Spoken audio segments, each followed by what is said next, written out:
What's going on, boyos? Two-Tone Tony here, and we are back with some more of our newly favorite shish kebabs. Before we get into that, however, go ahead and drop a like below, help me out. Doing so helps with the channel's exposure on YouTube, getting more fellow anime lovers like us together on this channel, and if you would feel so inclined, hit that subscribe button so you don't miss out on any future content coming your way. Anyways, so let's begin. In the last video, we left off in a situation where our trusty duo of the hopeless teenager and his sidekick pup getting brutally stabbed through the chest by a member of the Yakuza. Big oof. But just when we thought things couldn't get much crazier, we pick up with the crappy Yakuza guy, with the hat, letting us know that similarly to Pochita and Denji, him and his colleagues recruited the help of a devil that introduces itself as the zombie devil. Now, before we continue on, I want to explain the concept of devils in the Chainsaw Man universe really quick, To put it simply, devils are born from human fears, and for the most part, their power is relatively proportional to the amount that people fear said thing. I know it can be kind of confusing, but for example, these devils can embody concepts such as the fear of the dark and fear of the future, or more physical things like fear of spiders and things of that nature. Kinda weird, I know, but it's super freaking cool later on in this story. Now, anyways, humans can form contract with them to use their power, which is what we see here with these members of the Yakuza and the zombie devil. Upon being introduced to that ugly thing of a beast, the devil makes it very clear that he has absolutely zero freaking respect for these members of the Yakuza, even though he made a contract with them. And as they kind of got drunk off of what little power the zombie devil gave to them, the devil actually just turned them straight up into zombies. Yeah, all of them. And right behind this devil, we are introduced to dozens of these zombies that have been given one command by that devil: kill Denji and his little devil killing weapon.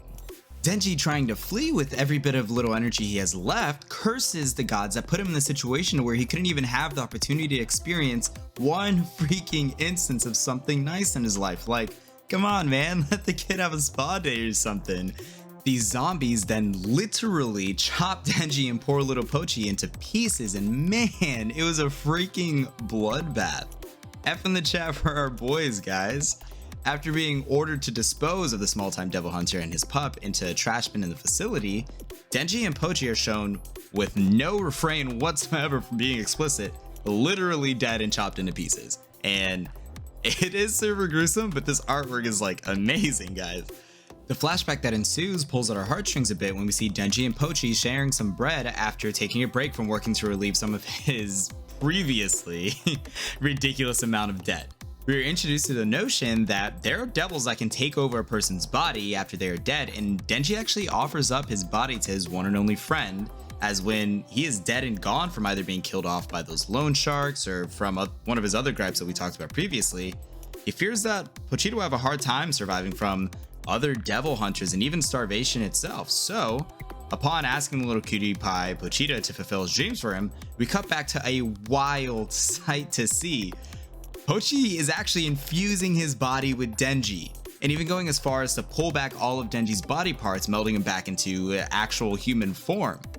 We then see metaphysical forms of both Denji and Pochi having a conversation where Pochita lets Denji know that he wants to see Denji actually try to accomplish his dreams, and due to that fact, he will meld his body and become his heart with the basic phrase, "Show me more of your dreams."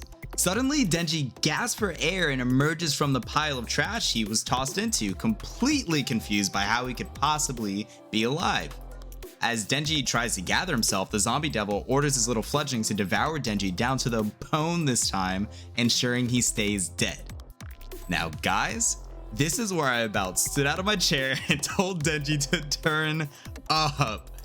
Denji pauses and reflects on the simple fact that all of these people in front of him had this sense of greed which stemmed from their dreams of wanting to get stronger or having more money and such, and Denji knows where they're coming from because he had the same aspirations, but at this point, Denji decided who gives a damn about their dreams, as he says, if you're going to get in our way, referring to him and Pochita, then fuck off.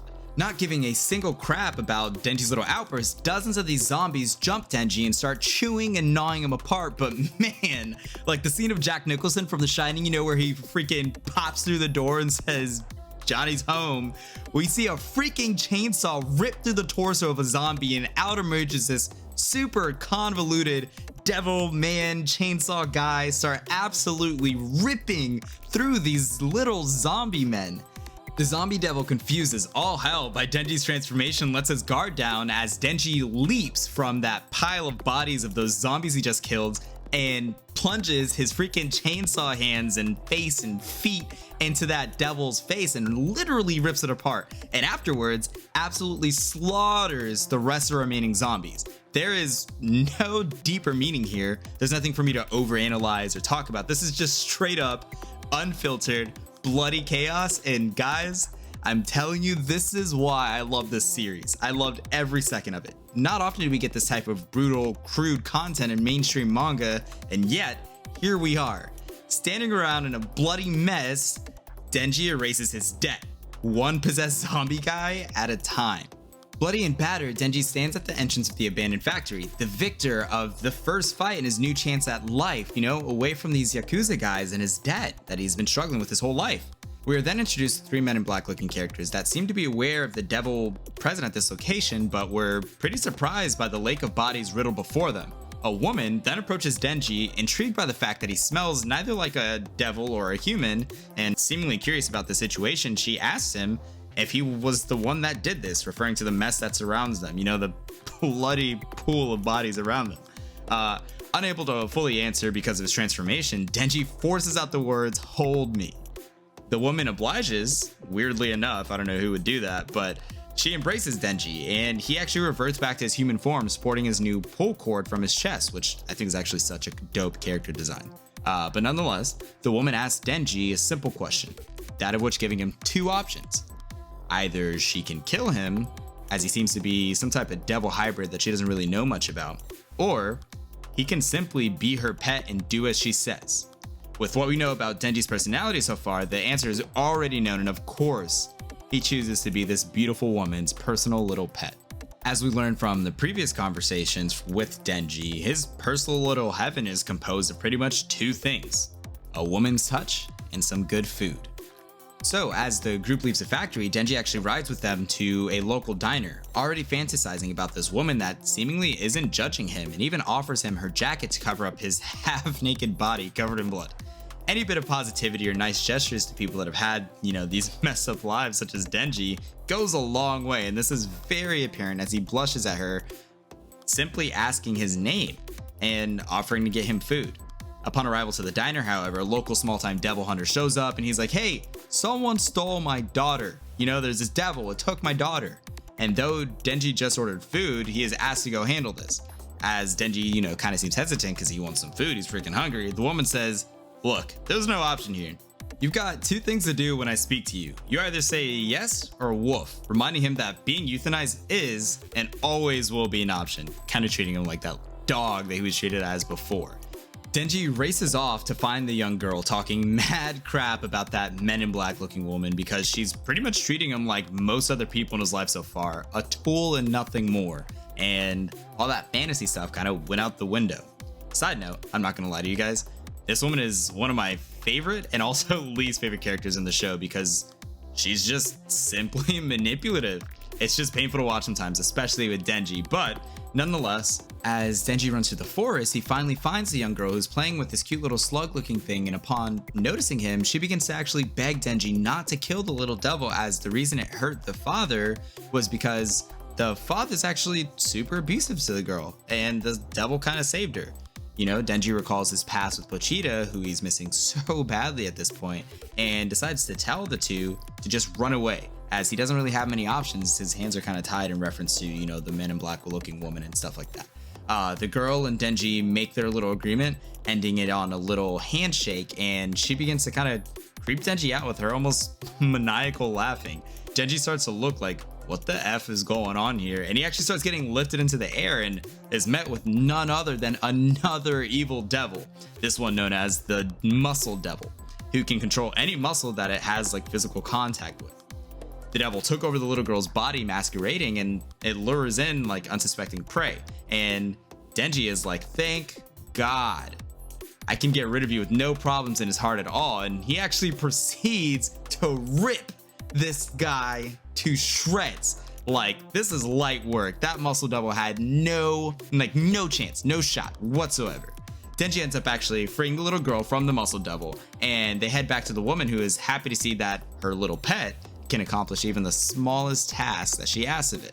After a short interaction of Denji explaining that the chainsaws cutting out of his body actually really drain him of his blood, she asks him the question that most people in the world would wonder: how did you even get that body?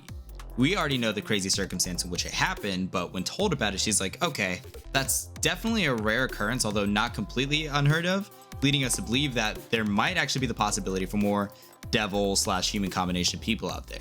The woman tells Denji that she has a great sense of smell, i.e. just being able to sense the presence of devils or something like that, and lets Denji know that little Pochi Boy is actually still very alive and very present within him. With that actually warming Denji up a bit, the woman offers to feed Denji as his blood loss leaves him pretty shaky. You know, he's not even able to lift up his arms at this point. As the two share the food, we find out that this woman's name is actually Makima. Denji, trying his best to be all chill and, you know, smooth criminal with it, asks Makima what kind of man does she like, and, you know, like, what's her type, and she says in that manipulative fashion, just to keep him in, she says she likes guys like Denji.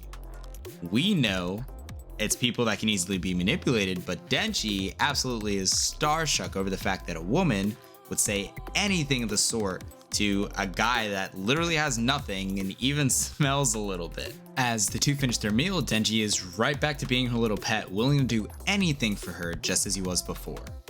Ugh. The scene then transitions to the two entering Tokyo, where Makima takes him to the main hub of the place that is in charge of solving issues dealing with these otherworldly beings, Tokyo headquarters. And on that note, guys, we are going to bring this video to an end. What did you guys think of the newly revealed transformation of Denji and his absolutely crazy chainsaw abilities? Also, what do you guys think of some of the artwork that you guys saw and stuff like that? Go ahead and drop a comment below and just tell me what you thought about the episode. Just as a reminder, if you guys enjoyed this video, please do leave a like below and hit that subscribe button to support the channel. Looking forward to seeing you guys for the next part, and can't wait to read your comments on what you thought of this bloody mess of a manga. Two-Tone Tony out.